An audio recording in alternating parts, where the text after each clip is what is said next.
साथ जय भीम, मैं हूं पराग महेंद्र। आप देखना शुरू कर चुके हैं नेशनल चौपाल। उन तमाम बड़ी खबरों को लेकर आपके बीच हाजिर हो चुका हूं जो इस देश का मनुवादी जातिवादी मीडिया आपके साथ साझा नहीं करता।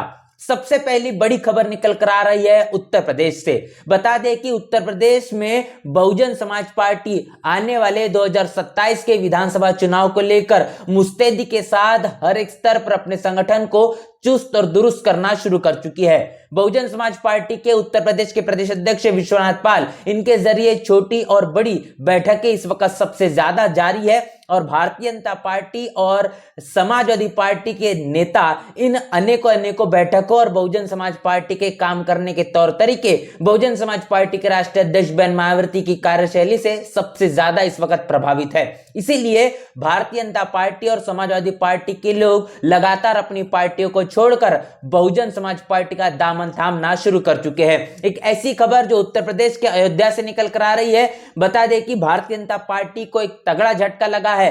भाजपा के पूर्व जिला पंचायत के जो सदस्य श्रीनाथ निषाद, ये बहुजन समाज पार्टी में शामिल हो चुके। इसके साथ साथ समाजवादी पार्टी को छोड़कर आर श्री राम नवल वर्मा, ये बहुजन समाज पार्टी का दामन थाम चुके हैं। इस तरीके से पूरे के पूरे उत्तर प्रदेश के अनेक क्षेत्रों से सपा और भाजपा के जो नेता है वो बहुजन समाज पार्टी को इस वक्त सबसे पहली पसंद बना रहे हैं। बीते दिनों लगातार ये देखा जा रहा है कि बहुजन समाज पार्टी के उत्तर प्रदेश के प्रदेश अध्यक्ष विश्वनाथ पाल, इनके नेतृत्व में सपा और भाजपा के लोग हाथी पर सवारी करना अब शुरू कर चुके हैं। ऐसे में आपको बता दें कि एक खबर निकल कर आ रही है जो लोकसभा से है। लोकसभा में इस वक्त वंदे मातरम इस मामले को लेकर चर्चाएं जारी है। इस पर अनेकों तरीके की प्रतिक्रिया देखने को मिल रही है और समाजवादी पार्टी के नेता अखिलेश यादव ने भी अपनी बात साझा की है। अखिलेश यादव का इस पूरे मामले पर क्या कुछ कहना है, आइए आपके साथ रूबरू करते हैं। वंदे मातरम कोई दिखावा नहीं है, ना ही राजनीति का विषय है, क्योंकि सभापति महोदय, हम जब ये चीज इनके विचारों से, इनके भाषणों से जब बाहर सुनते हैं तो ऐसा लगता है कि वंदे मातरम इन्हीं का बनवाया हुआ गाना है। जिन्होंने सभापति महोदय, जिन्होंने आजादी के आंदोलन में भाग ही नहीं लिया है, वो वंदे मातरम का महत्व क्या जानेंगे। सच तो ये है कि सरफरोश लोग वंदे मातरम दिल से बोलते थे। उन आजादी के दीवानों के खिलाफ कुछ लोग अंग्रेजों के लिए जासूसी और मुखबिरी का भी काम करते थे। दरअसल ये राष्ट्रवादी नहीं बल्कि राष्ट्र विवादी लोग हैं। जहां विवाद करना हो, कभी अंग्रेज विवाद कर करके, डिवाइड कर करके, डिवीजन कर करके राज किया करते थे। सभापति महोदय, आज भी वही रास्ता कुछ लोग अपना रहे हैं। वो डिवीजन का रास्ता अपना रहे हैं, डिवाइड का रास्ता अपना रहे हैं, दरारवादी रास्ता अपना रहे हैं।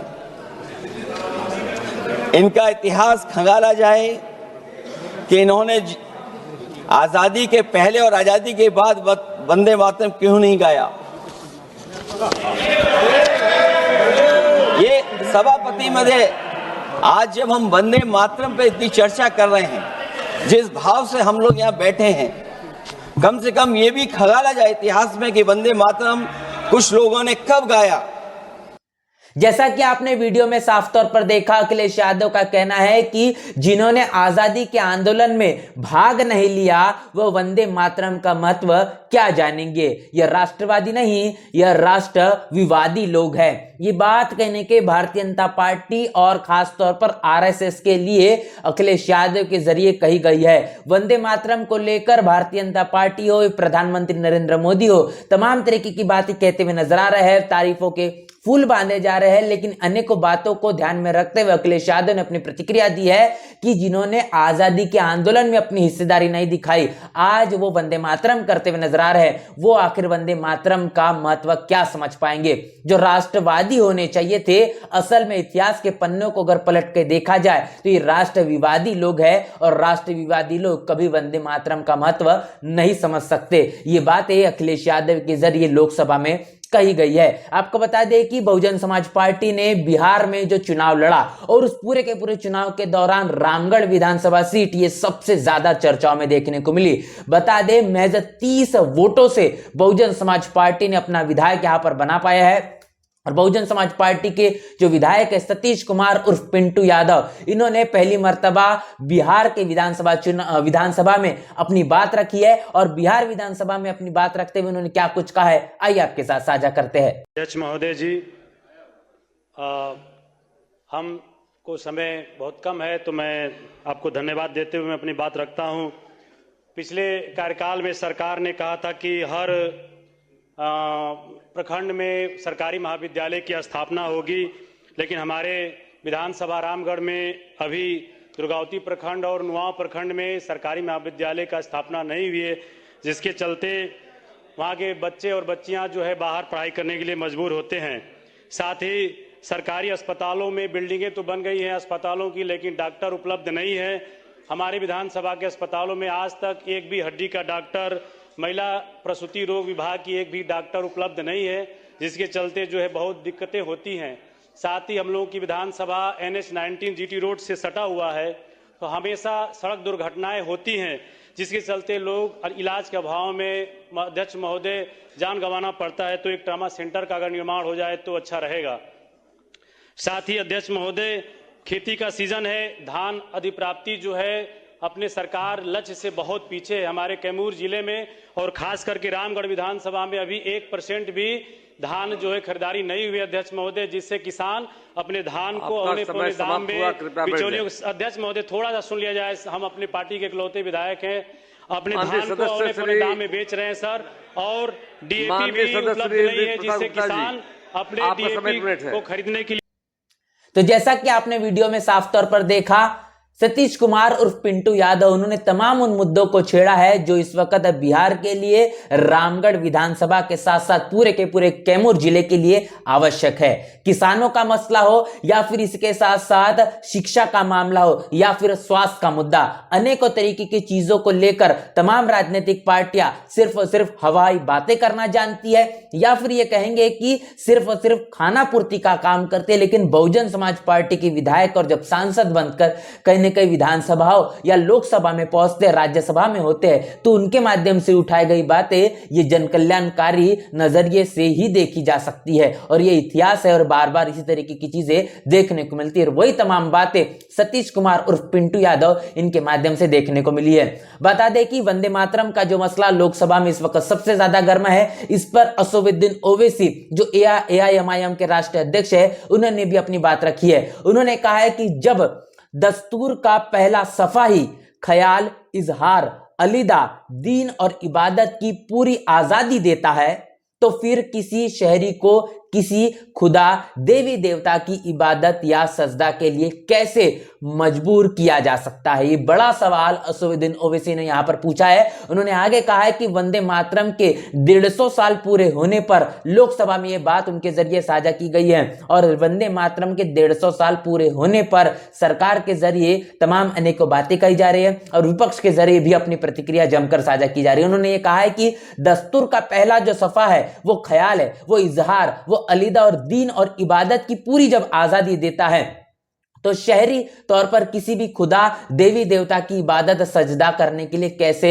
मजबूर किया जा सकता है। देश के अंदर जो हालात निर्माण किए जा रहे हैं और उन हालातों में दो मजहबों के अंदर, दो धर्मों के अंदर बांटने का जो सिलसिला जारी है, लेकिन ऐसे में शिक्षा, स्वास्थ्य, सुरक्षा जो अहम मुद्दे हैं उसको दरकिनार करने का काम इस देश के अंदर सरकार जो कर रही है, ऐसे तमाम नापाक इरादों को बिल्कुल भी सफल नहीं होने दिया जाएगा। अनेकों तरीके से जो मसले को भटकाने का काम किया जा रहा है, हम जब तक के संसद में है तब तक जो देश के अहम मुद्दे हैं उन पर चर्चा होगी और तमाम सरकार का ध्यान उन पर केंद्रित करने का काम किया जाएगा। ऐसी तमाम बातें असदुद्दीन ओवैसी इनके जरिए कही गई। इसके साथ साथ बता दें कि आजाद समाज पार्टी के राष्ट्रीय अध्यक्ष चंद्रशेखर आजाद, इन पर अनेकों बातें कहने का काम, तमाम तरीके के आरोप लगाने का काम डॉक्टर रोहिणी घावरे इनके जरिए जो किया गया था, उसके बाद अभी सोशल मीडिया पर फिर एक बार उन्होंने एक पोस्ट साझा करते हुए और अनेकों तरीके के जो खुलासे हैं वो खुलासे किए हैं। डॉक्टर रोहिणी घावरे इनका कहना है कि ओ बाबा साहब के सच्चे अनुयायी, नीलेबाज, चल मुझे अब ये करके दिखा तब मानूंगी तुझे दलितों का नेता। उन्होंने चेतावनी दी है और ये बात कही है कि तेरी अय्याशी के लिए जो अमित शाह जी ने मेहरबानी से टाइप 8 का बंगला मिला है उसमें 10 गरीब मेधावी दलित बच्चों को हर साल यूपीएससी की तैयारी के लिए रख, उनको अच्छा खाना, पूरी व्यवस्था दे, 5 साल में 50 बच्चों की मदद कर। यहां पर ये बात कही गई है कि टाइप 8 का बंगला जो चंद्रशेखर आजाद को मिला है वो कहने कि अमित शाह और भारतीय जनता पार्टी के मेहरबानी से मिला है। ये बात डॉक्टर रोहिणी घावरे इन्होंने कही है। अगर आप में हिम्मत है तो तकरीबन 10 गरीब मेधावी छात्रों, बच्चों को हर साल यूपीएससी की तैयारी करने के लिए अपने इस टाइप 8 के बंगले में रखा जाए, उन्हें अच्छा खाना, अच्छी व्यवस्था दी जाए, जिसमें 5 साल में तकरीबन 50 बच्चों की आप मदद कर सकते। ये बात चंद्रशेखर आजाद को डॉक्टर रोहिणी घावरे ने कही है। उन्होंने कहा है कि इनमें से अगर 10 भी अधिकारी अगर बन जाते हैं तो 13 संत बनना सार्थक हो जाएगा।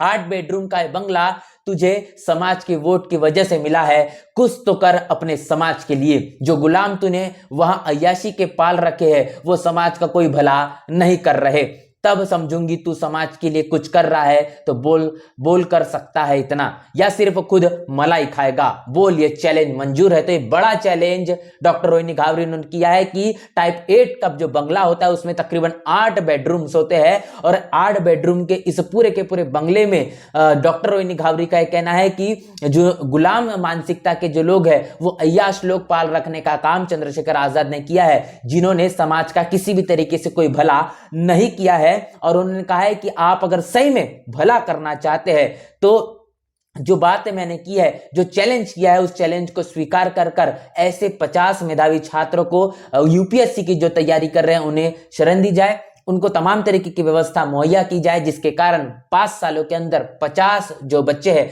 वो कहने के निकल पाएंगे। और अगर उसमें से 10 भी अधिकारी बनते हैं तो निश्चित रूप से बड़ा काम चंद्रशेखर आजाद के जरिए होगा। और फिर कहा जा सकता है कि चंद्रशेखर आजाद ये समाज के, खासतौर पर बहुजन समाज के हितैषी है। इसके साथ साथ बता दें कि बहुजन समाज पार्टी के राज्यसभा सांसद इंजीनियर रामजी गौतम, इन्होंने राज्यसभा में एक बड़ी महत्वपूर्ण मुद्दे को लेकर अपनी बात कही है। उन्होंने कहा है कि लंबी दूरी के लिए रेल संचालन की यहां पर मांग की गई है। जनपद की अगर बात करेंगे लखीमपुर खीरी की, तो एक बड़ी लाइन है जो कि ट्रेन चलाने का मुद्दा है और राज्यसभा सांसद रामजी गौतम के जरिए कहा गया है कि लगभग 40 लाख की आबादी वाले जो लखीमपुर खीरी जो जिला है, जो नेपाल के देश के सीमा से भी लगता है, जिले में एक टाइगर रिजर्व भी है, उसके बावजूद भी दिल्ली या मुंबई से जो ट्रेनें आती है उसके लिए कोई रेल वहां मुहैया नहीं है, उपलब्ध नहीं है। उन्होंने कहा है कि लखीमपुर खीरी से एक बड़ी लाइन की लंबी दूरी की ट्रेनों का संचालन यहां से शुरू किया जाए और इतना ही नहीं तो लखीमपुर वासियों के साथ नेपाल के लोगों को भी इसका पूरा का पूरा फायदा मिल पाएगा। इस पूरे मामले को लेकर रेल मंत्री अश्विनी गौतम ने कहा है कि इस विषय पर उनके जरिए विचार किया जाएगा। अब देखना होगा कि जिस तरीके से बहुजन समाज पार्टी के राज्यसभा सांसद रामजी गौतम इनके जरिए लखीमपुर खीरी से लंबी दूरी के रेल संचालन की जो मांग उठाई गई है इस पर किस तरीके से काम किया जाता है, जो बात कही गई है उस पर कितना अमल करने का काम बहुजन समाज पार्टी के बाद अब उसके बाद रेल मंत्री अश्विनी गौतम इनके माध्यम से होता है। तो ये तमाम वो बड़ी खबरें जो इस देश का मनुवादी जातिवादी मीडिया आपके साथ साझा नहीं करता, उन तमाम खबरों को आपके बीच हमने रखा है। इन खबरों को लेकर आप क्या सोच रहे हैं, आपकी क्या राय है, आपकी राय आपकी प्रतिक्रिया में लिखकर कमेंट बॉक्स में जरूर बताएं। बने रहे नेशनल चौपाल के साथ, मिलते हैं वीडियो में, तब तक के लिए जय भीम जय भारत। बहुजन समाज की हर खबर पाने के लिए चैनल को सब्सक्राइब करें, लाइक करें, शेयर करें। नेशनल चौपाल को बचाने के लिए ज्वाइन बटन क्लिक करके चैनल की सदस्यता लें और चैनल को आर्थिक मदद करें।